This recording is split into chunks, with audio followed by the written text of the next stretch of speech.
స్వామిని పూజించే ఆ చేతులే చేతులట, ఆ మూర్తిని దర్శించే కనులే కనులంట.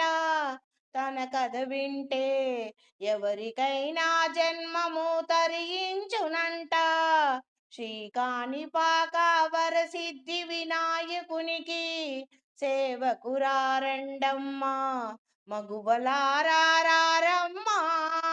మనసార స్వామిని కొలచి హారతులియరమ్మా.